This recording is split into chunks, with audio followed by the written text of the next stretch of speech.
పేరుకు కార్పొరేషన్లో ఉన్న అభివృద్ధికి ఆమడ దూరంలో ఉంది కాప్రా డివిజన్. హైదరాబాద్ మహానగరంలో భాగమై ఏళ్లు గడుస్తున్నా నేటికి కనీస వసతులకు కూడా నోచుకోలేదు.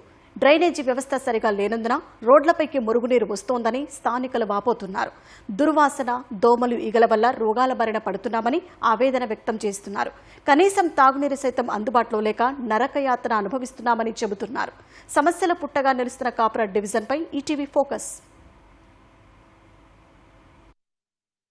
ఉప్పల్ నియోజకవర్గం కాప్రా డివిజన్ జీహెచ్ఎంసీలో భాగమై ఏళ్లు గడుస్తోంది. ఇప్పుడు మల్కాజ్గిరి మున్సిపల్ కార్పొరేషన్లో ఉన్న ఈ డివిజన్లోని ప్రజలు మాత్రం నేటికి కనీస మౌలిక వసతులకు నోచుకోవడం లేదు. డ్రైనేజీ వ్యవస్థ సరిగా లేక మురుగునీరు రోడ్లపై నిలుస్తోంది. వర్షం పడితే ఆ మురుగునీరు ఇళ్లల్లోకి వస్తోందని కాలనీ వాసులు ఆవేదన వ్యక్తం చేస్తున్నారు. చాలా చోట్ల మ్యాన్హోల్స్ తెరిచి ఉండటంతో చిన్నారులు, వృద్ధులు అందులో పడే ప్రమాదముందని భయపడుతున్నారు.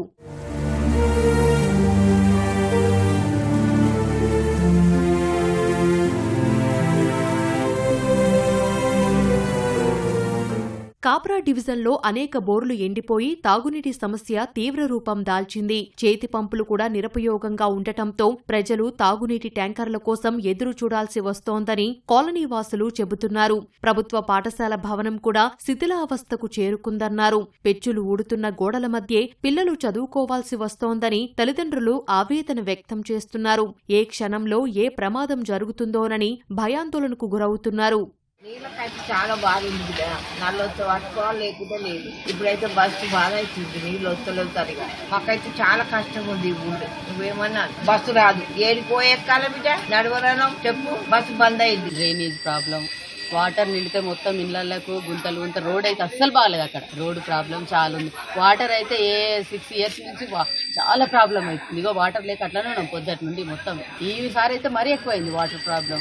ఈ డ్రైనేజ్ అయితే ఫోన్లు కుప్పలు అట్లనే ఉన్నాయి, దించి అక్కడ పెట్టిరు, కథం రమ్మంటే రానే రారు ఇక వాళ్ళు.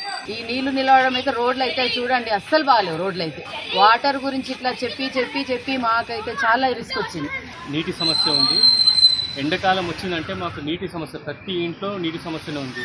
ఆ నీటి సమస్య పరిష్కారానికి మేము గవర్నమెంట్ని రిక్వెస్ట్ చేస్తున్నాము. దయచేసి మా గ్రామంలో దాదాపు 9 బస్తీలు ఉన్నాయి. కమ్మర్ బస్తీ, కుమ్మర్ బస్తీ, మాల బస్తీ, పోచమ్మ బస్తీ, ఇంకా అనేక బస్తీలు ఉన్నాయి. 9 బస్తీలు ఉన్నాయి, మంగళ బస్తీ. సో మాకేంటంటే మాకు ఎండాకాలం వచ్చినట్టే ప్రధాన సమస్య నీటి సమస్య. అట్లాగే ఇంకో విషయము, డ్రైనేజ్ వ్యవస్థ సరిగ్గా లేదు. అప్పట్లో దాదాపు 40 ఏళ్ల కింద అప్పటే ఉన్నాయి తప్ప ఇప్పుడు కొత్తగా వేసింది ఏమీ లేదు. ఇక్కడ మనకి గవర్నమెంట్ స్కూల్ కూడా శిథిలావస్థలు ఉంది. దాదాపు 60 మంది చదువుకుంటారు. చాలా శిథిలావస్థలు ఉంది. దాన్ని కూడా మేము మన గవర్నమెంట్ కోరుతున్నాము. దయచేసి ఆ స్కూల్ కూడా త్వరితగతిన దానికి నిధులు కేటాయించి దాన్ని మంచి చేయాలి. దుర్వాసన, దోమలు, ఈగల వల్ల రోగాల బారిన పడుతున్నామని కాలనీ వాసులు వాపోతున్నారు. ప్రభుత్వాలు, అధికారులు మారుతున్నా తమ సమస్యలు మాత్రం తీరడం లేదని ఆందోళన వ్యక్తం చేస్తున్నారు. మాకు నీళ్ళ గురించి అయినా, కరెంట్ అయినా, డ్రైనేజ్ అయినా చాలా ఇబ్బందులు ఉంటాయి.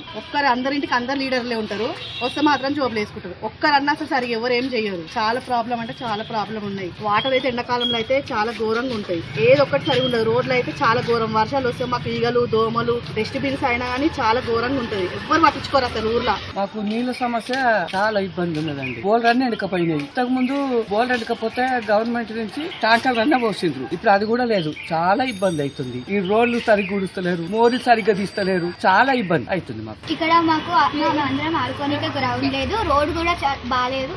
ఇక్కడ గ్రౌండ్ కావాలి. నగరాభివృద్ధి కోసం ప్రభుత్వం కోట్లు ఖర్చు చేస్తున్నా కాప్రా డివిజన్లోని చాలా ప్రాంతాల్లో కనీస మౌలిక సదుపాయాలు లేవు. ఇప్పటికైనా అధికారులు, ప్రజాప్రతినిధులు వెంటనే స్పందించి తమ సమస్యలకు శాశ్వత పరిష్కారం చూపాలని డివిజన్ వాసులు కోరుతున్నారు.